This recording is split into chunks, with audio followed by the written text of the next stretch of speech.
Hello everyone, Dan KBG Kune Physiology. More today's day 2 of proper warm-up, cool down, and recovery. Okay, so I'm going to talk a little bit more about the warm-up today. You see me, I actually done some training. I actually had a good sweat going on this morning, doing this some training inside with all this on. Yes, it's thicker than you think. I actually have my Polypros old school style from when I was in the military. Okay, so thing about it is with warming up, okay, there's a little trick to it. Now, obviously, every different type of exercise work for different people. Everyone is different, yes. However, in general, when you are doing a warm-up, anytime you do any type of stretching, warm-up, whatever it may be, before training, you only, yes I say only, want to do dynamic type stretching. You don't want to do any type of static stretching, ballistic stretching, PNF stretching. You don't want to do any kind of stretching that's going to pull the muscles hard, because the idea is to warm up. Because here's what happens. When you do, if you pull those muscles hard, or you do static stretches where you're holding for a period of time, when those muscles are cold, you are going to not only tear small muscle fibers, you're also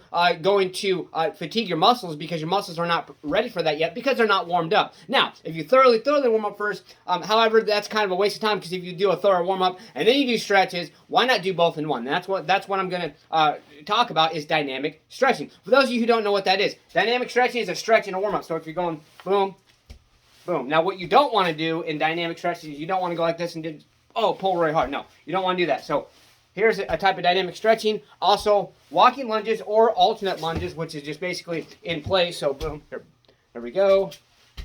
Boom, boom, boom, boom. Different types of warm-up. Now, you want to do a warm-up that is closely related to what you want to do. Now, what I do every single morning, of course, like a lot of you know, I make my bed, I say what I'm grateful for, feed my kitties, and then I go outside and do my fingertip push-ups in just shorts, no matter the weather, no matter how much snow.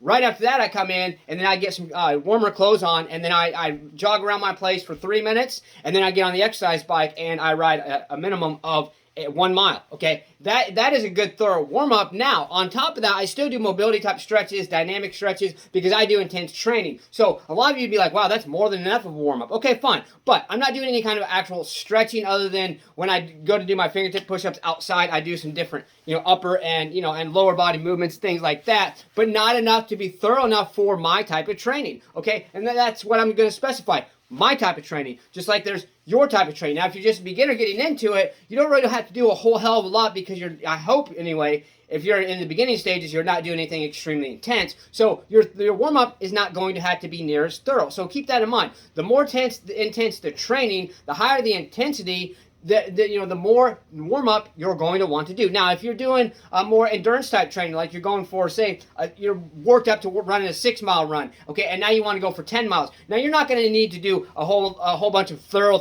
warm-up. Now, you want to do a lot of mobility exercises that focus on dynamic type stretching, okay, but you're not going to need to do a whole lot of different types of thorough movements to thoroughly warm your body up, because you're not going to be working your body at such an intense level, and you want to prevent any amount of fatigue as possible, because those longer endurance type related activities are going to fatigue you a hell of a lot more over time, more your mind than anything, and you definitely don't want to let your mind take control. Okay, so there's a little lesson for today on dynamic stretching. Remember, stretch warm up. So if you're doing upper body, it's like this, boom. Don't just go right away and just, oh yeah, hold it. No, if you, boom, stretch, let go, stretch, let go. And you're going to feel it. You're going to feel yourself warm up. Also, push-ups. If you're doing push-ups and you come down like this and you get a good streak, just a quick stretch, boom.